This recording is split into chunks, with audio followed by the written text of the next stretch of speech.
জীবনের অপর নাম সময়। আপনি হাজার কোটি টাকা খরচ করে হলেও একটি সময়, একটি মুহূর্ত কিনতে পারবেন না।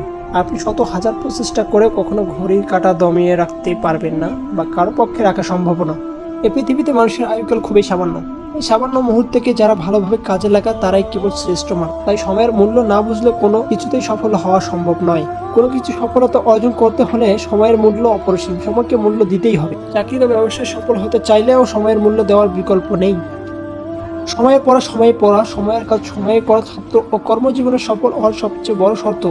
আজ পৃথিবীতে যত সফল মানুষ জন্মেছে তারা সবাই সময়ের মূল্য দেওয়ার ব্যাপারে অন্যদের চেয়ে এগিয়ে ছিলেন। কোন কাজটি কোন সময় করবেন তা তারা আগে থেকে ঠিক করে রাখেন এবং সময় মতোই কাজ করেন, যার ফলে তারা সহজে জীবন সফলতা লাভ করতে পারে।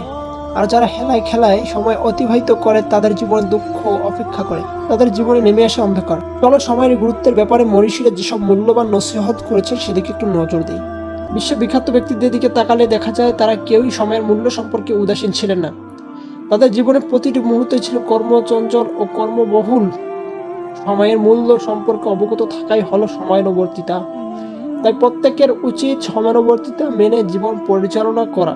এদিকে বিদায় হজের ভাষণে হযরত মুহাম্মদ সাল্লাল্লাহু আলাইহি ওয়াসাল্লাম বলেন, হে মানুষ, প্রত্যেককেই শেষ বিচারের দিনে সকল কাজের হিসাব দিতে হবে, এতই সাবধান হোক।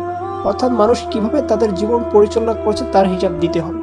অপরদিকে পবিত্র বাইবেলে বলা হয়েছে যে আরেকটু ঘুম, আরেকটু তন্দ্রা বিছায়, আরেকটু গড়াগড়ি, এসব কিছু দরিদ্র ও অভাব দস্যুর মতো অন্তরে তোমার হানা দেবে। ভগবত গীতায় বলা হয়েছে মানুষের অধিকার শুধু কর্মে, ফলে তার অধিকার নেই কাজ করো। নিজেকে কর্মফলের ধারক মনে করো না, আবার নিজেকে নিষ্ক্রিয় হতে দিও না। তিরমিজি শরীফে বলা হয়েছে শেষ বিচারের দিনে মানুষকে 5টি বিষয় হিসাব দিতে হবে। প্রথমত, সময় কিভাবে ব্যয় করেছো। দ্বিতীয়ত, মানসিক ও দৈহিক শক্তি কিভাবে ব্যয় করেছো। তৃতীয়ত, ধন সম্পদ কিভাবে উপার্জন করেছো। চতুর্থত, কোন পথে সম্পদ ব্যয় করেছো। পঞ্চমত, যা সত্য বলে জেনেছো তা কতটুকু অনুসরণ করেছো। পৃথিবীর মহামানব হযরত মুহাম্মদ সাল্লাল্লাহু আলাইহি ওয়াসাল্লাম বলেছেন, 5টি অবস্থানে জীবন অতি মূল্যবান মনে করো। বার্ধক্য আসার আগে যৌবনকালকে, রোগে আক্রান্ত হওয়ার পূর্বে সুস্থতাকে, দরিদ্র আসার পূর্বে সচ্ছলতাকে, ব্যস্ততা পূর্বে অবসরকে, মৃত্যু পূর্বে জীবনকে। এ থেকে বোঝা যায় জীবনের সর্বক্ষেত্রেই সময়ের মূল্য দিতে হবে। সময়ের কাজ সময়ে করা বা সময়কে মূল্য দেওয়া নিয়ে পবিত্র কুরআন ও হাদিস শরীফে বিভিন্ন স্থানে সতর্ক করা হয়েছে। পৃথিবীর বিখ্যাত প্রতিষ্ঠিত কালজয়ী মানুষের দিকে তাকালে দেখা যায় তারা কেউই সময় অপচয় করেনি। যুক্তরাষ্ট্রের 16তম প্রেসিডেন্ট, যাকে গণতন্ত্রের প্রবক্তা বলা হয়, সেই আব্রাহাম লিঙ্কন থেকে শুরু করে বিশ্ববিখ্যাত সবাই সময়ের ব্যাপারে সচেতন ছিলেন।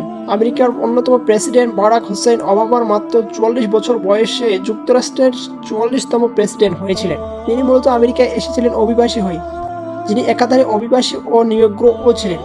আমেরিকানরা যাদেরকে অপছন্দ করতেন তাদের সব বৈশিষ্ট্য তার মধ্যে ছিল, কিন্তু ওবামা তার নিরলস পরিশ্রম ও সময়ের সদ্ব্যবহারের মাধ্যমে তার স্বপ্নকে বাস্তবায়ন করেন।